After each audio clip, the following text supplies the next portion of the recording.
Assalamualaikum warahmatullahi wabarakatuh. Kali ini kita akan mempelajari konsep dasar geografi. Ada 10 konsep. Yang pertama adalah konsep lokasi, 2 jarak, 3 morfologi, 4 aglomerasi, 5 keterjangkauan, 6 pola, 7 nilai kegunaan, 8 interaksi interdependensi, 9 diferensiasi areal, dan keterkaitan ruang. Inilah 10 konsep dasar geografi. Pertama kita akan mempelajari konsep lokasi, yaitu terdiri dari lokasi absolut dilihat dari garis lintang dan bujur di muka bumi. Kemudian konsep selanjutnya masih lokasi relatif. Lokasi ini memperlihatkan bahwa sebuah fenomena di permukaan bumi lokasinya selalu berubah, jadi relatif. Inilah konsep lokasi dalam konsep dasar geografi. Selanjutnya konsep jarak. Jarak pertama adalah jarak absolut. Jarak ini menekankan pada kuantitatif. Contoh jarak Kaliwungu dan Kota Kendal 7,3 km. Jadi menentukan dari jarak secara ukuran. Jarak relatif itu melihat dari waktu tempuh. Jadi jika kita jalan kaki dan naik motor, waktu tempuhnya berbeda, 13 menit dan 1 jam 29 menit. Inilah konsep jarak. Selanjutnya adalah konsep morfologi. Morfologi adalah melihat bentuk muka bumi yang tidak rata dikaitkan dengan fenomena fisik ataupun sosial. Inilah konsep morfologi. Jadi ada bumi, ada dataran tinggi, dataran rendah. Nah, disitulah nanti kita lihat fenomena geografi yang ada di situ. Konsep aglomerasi. Konsep ini menjelaskan tentang pemusatan sebuah aktivitas di permukaan bumi. Jadi kita akan memberikan contoh pemusatan sebuah industri, itu sebuah aglomerasi. Dan juga kita bisa melihat pemusatan penduduk di daerah rata dekat sumber air, ada yang mendekat di tanah subur. Jadi konsep ini melihat dari pemusatan sebuah aktivitas di permukaan bumi. Selanjutnya adalah konsep keterjangkauan. Konsep ini itu lebih kepada mudah tidaknya sih lokasi itu untuk dijangkau atau kita datangi. Kita bisa melihat perbedaan antara dua wilayah, antara Kecamatan Kaliwungu dan Kota Palu. Kecamatan Kaliwungu dengan banyaknya akses maka dia akan mudah dijangkau. Tetapi Kota Palu setelah terjadi tsunami, beberapa jembatan dan akses jalan itu tidak bisa dilewati, sehingga keterjangkauannya kurang. Konsep pola.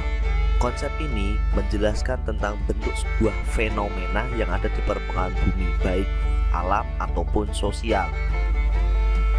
Contohnya adalah bentuk bangunan di rumah. Pada perumahan pasti tertata rapi. Kemudian perkebunan kelapa sawit juga tertata rapi. Nah, bentuk dari sungai itu pasti berkelok. Jadi inti dari konsep pola itu kita melihat bentuknya seperti apa, sebuah objek yang ada di permukaan bumi. Konsep nilai kegunaan itu kita melihat di satu wilayah pemanfaatannya berbeda-beda, ya. Seperti ada penduduk yang memanfaatkan untuk permukiman, ada untuk fasilitas sekolah, pendidikan, ada untuk sengon, tanaman sengon ini contohnya. Kemudian ada untuk lahan sawah. Jadi walaupun dalam satu wilayah pemanfaatannya berbeda-beda, inilah konsep nilai kegunaan. Kemudian ada konsep interaksi atau interdependensi, yaitu konsep ini melihat interaksi antar wilayah. Jadi ada dua wilayah yang saling berinteraksi, seperti desa yang dengan potensinya menghasilkan bahan baku, dia harus berinteraksi dengan wilayah lain agar potensinya itu bisa diserap oleh wilayah lain, seperti kota. Nah, nanti desa dapat sesuatu dari kota, misal fasilitas-fasilitas yang tidak ada di desa bisa dibeli di kota, sehingga konsep ini itu saling terkait antara wilayah satu dan wilayah lain. Konsep diferensiasi areal. Konsep ini itu melihat sebuah wilayah memiliki ciri khas yang berbeda dengan wilayah lain. Misal saja Ini adalah contoh di Kabupaten Kendal. Pada pantai timurnya itu memiliki ciri khas, kabupaten ini memiliki pelabuhan dibangun untuk pusat perekonomian. Ya, jadi sama-sama pantai utara, tetapi di wilayah sebelah barat itu digunakan untuk tempat pariwisata.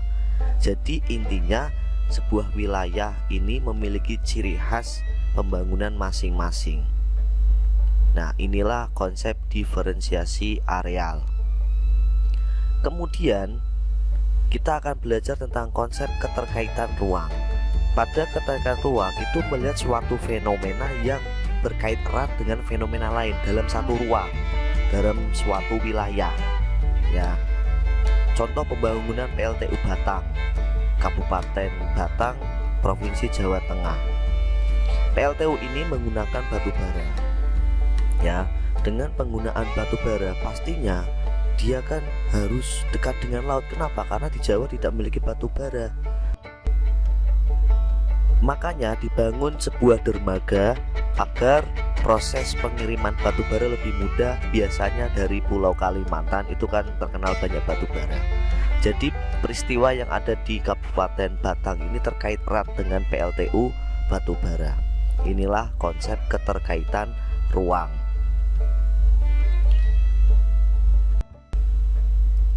Inilah 10 konsep geografi, semoga bermanfaat. Wassalamualaikum warahmatullahi wabarakatuh.